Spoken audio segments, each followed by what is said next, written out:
Melihat negara dan kelolaan pemimpinnya itu mudah. Lihat indikasi dasar saja. Pertama adalah pendapatan per kapita penduduknya. Kemudian penyaluran dana pinjaman atau investasi. Naiknya harus di atas 15% dari tahun sebelumnya. Dan terakhir, pendapatan negara dari pajak berbanding dengan anggaran belanja atau keluaran biaya negara itu bagus dibandingkan tahun sebelumnya atau tidak. Itulah raport selama menjabat. Di sisi lain, melihat seorang pemimpin perilakunya juga gampang. Coba dengar apa yang dikatakannya dan bagaimana dia mengatakannya, serta melihat apa perbuatannya. Sama nggak? Sebentar lagi kita akan mengkombinasikan dengan fakta dan angka, gabungan dari raport pejabat dan perilakunya. Sungguh, melihat pejabat itu bukan berapa banyak award atau medali dari lembaga-lembaga lokal ataupun lembaga dunia yang diperolehnya. Itu semua bisa dibeli dan kebanyakan itu semua bayar. Sungguh, semua lembaga pemberi award adalah lembaga cari cuan. Ada harganya award-award tersebut. Kita kembali ke pelajaran dasar bernegara. Nah, ini yang saya paling senang menjelaskan karena tahu semua kandidat 2024 yang saat ini ada di etalase tidak ada yang terlalu paham akan hal ini. Kebanyakan mereka adalah hanya ingin populer dengan sebanyak-banyaknya nampang di media. Bernegara itu dalam bertindak ada dua aliran besar, yaitu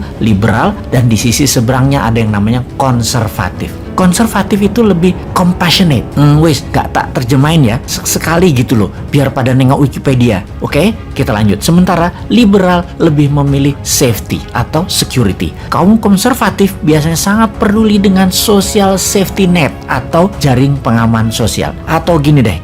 Kita ini kalau dikasih pelajaran, dicontohkan model pelajaran di kampus, kayaknya pada pecah semua otaknya. Kita sederhanakan menjelaskan liberal versus konservatif. Gini, kita sederhanakan. Bayangkan ada sebuah bangunan mainan di tangan Anda semacam Lego deh. Konservatif itu floornya, lantainya tebal. Itulah social safety netnya. Social safety netnya tebal. Kalau liberal lebih pro ke swasta, maka floornya tipis. Urusan kesejahteraan karyawan atau keluarga itu urusan swasta. Itu melihat lantai rumah dari sisi pandang liberal dan konservatif. Lalu dari sisi tembok pagar, liberal temboknya rendah terbuka. Kalau konservatif itu tembok pagarnya tinggi. Artinya tembok pagar rendah, asing boleh masuk, globalis masuk, tenaga kerja asing masuk, uang asing masuk, impor bebas. Sementara kalau tembok pagarnya tinggi, semua asing dibatasi. Sangat nasionalis mereka itu. Kemudian dari sisi bangunan, langit-langit atau ceiling, kaum liberal ceilingnya rendah, kaum konservatif ceilingnya tinggi.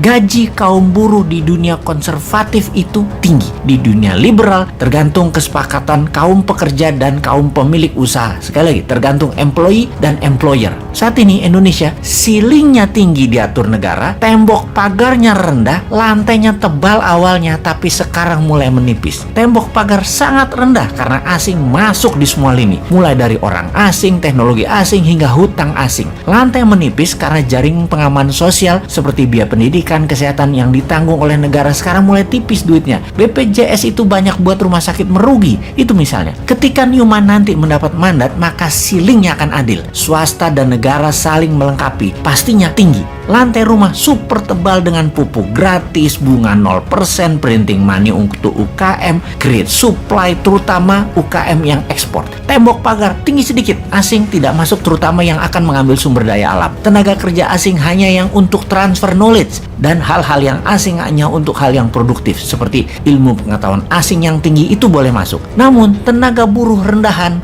hutang konsumtif pasti tidak boleh masuk. Tembok pagar tinggi sedikit, simbol nasionalis yang tinggi. Jadi kembali ke pelajaran liberal konservatif, kita bisa tahu bahwa yang membuat saat ini dikatakan kita tidak berdaulat karena lantainya tipis, tembok pagarnya rendah, ceiling agak tinggi dan tidak terlalu adil. Ubah yuk ke new mind. UKM berdaulat, rakyat diberi rumah dengan lantai tebal, tembok pagar agak tinggi, ceiling agak tinggi dan adil. Itulah redistribusi kemakmuran ala new mind.